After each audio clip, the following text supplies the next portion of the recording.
The women's Final Four isn't the only thing taking a bite out of Tampa this weekend. So is our James Beard award-winning series, The Dish. Now, while some may think that the famous Cuban sandwich, or Cubano, hails from farther south in Miami, turns out that may not be the case. CBS Saturday Morning co-host Dana Jacobson is back. Dana, what's up? Yeah, I learned a little bit of history here. Like the sandwich itself, the Cubano is actually a mix. So it's based on the mixto from Havana, Cuba, an evolution of it. Key West, Tampa started making their own to feed workers in the local cigar shops. Miami got in on the mix, and that just added to the profile. I had a chance to visit the community here where the Cuban got its life and got a taste of what it's all about.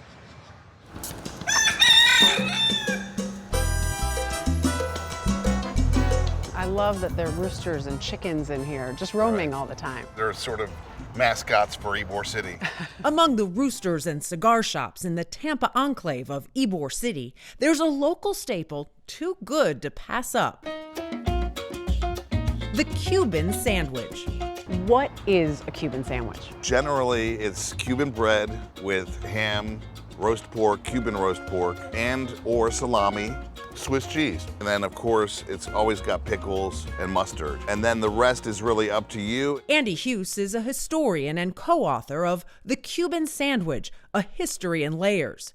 To him, it's part of Florida's identity. The Cuban sandwich has been part of this community for, well, I mean, pretty much ever since we've been around. Like so many culinary traditions, it started out as a working-class immigrant staple to feed the Cubans who moved here around the turn of the 1900s. The cigar industry, you know, when people needed something between meals, the Cuban sandwich was always a good choice. Today, Ybor City is full of Cuban sandwich options. Hughes recommended a couple. 2 different sandwiches. What am I eating? I would describe La Segunda as kind of a traditionalist. La Segunda Bakery has been making Cuban sandwiches for over a century and supplies Cuban bread to other sandwich makers across Tampa.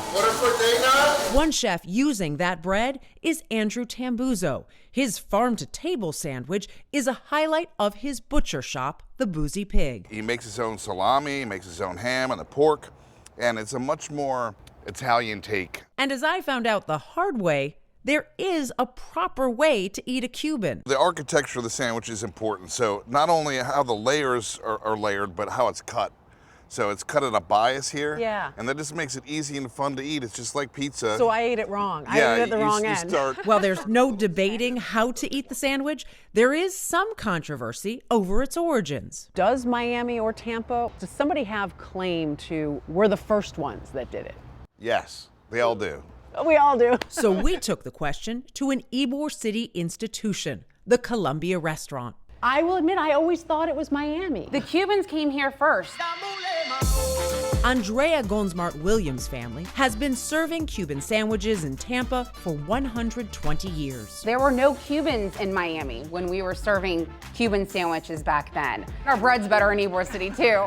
Her great-great-grandfather founded the restaurant in 1905. Cuban sandwich is definitely comfort food. As somebody whose family is a part of the culture here, how does the Cuban sandwich fit into the Tampa area? The Cuban sandwich is a perfect representation of Ybor City because each layer represents those cultures. So you have your Cuban bread and your roast pork, which represents the Cubans that came to Ybor. The ham represents the Spaniards. The salami is the Sicilians. And I always say the Swiss cheese, once you put it on the press and it melts, that symbolizes Ybor and Tampa because it melts all of those different cultures together. The Columbia Restaurant makes and sells hundreds of Cuban sandwiches a day. Back in the kitchen, Chef Jerry Bayona showed me how to build the perfect Cuban. Jerry, my mouth is watering already. Let's make this. Here's my ham. Next is our pork, 4 slices of salami, cheese, and then 2 pickles. Dude, even if it's small, I feel like this one's gonna shortchange me. Oh yeah, put those 2 together. You know, we don't tell anyone, you know? Yeah, okay, I get 3. There you go. It's a Dana special. We're gonna bring it to the press and close it out. Ah, all right. Are you gonna have a bite with me? Sure.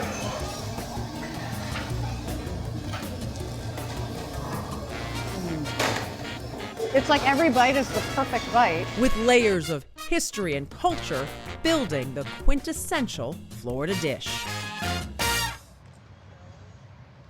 And of course, you have to have them here. So Nate, the Columbia Restaurant provided the traditional Cuban. I don't think there are 3 pickles on any of these, just 2. And it's all about the bread, by the way. The Cuban bread here from La Segunda Bakery, the perfect bread creation. Everybody in Tampa is very proud of their bread as compared to maybe Key West or Miami. You just keep eating, right?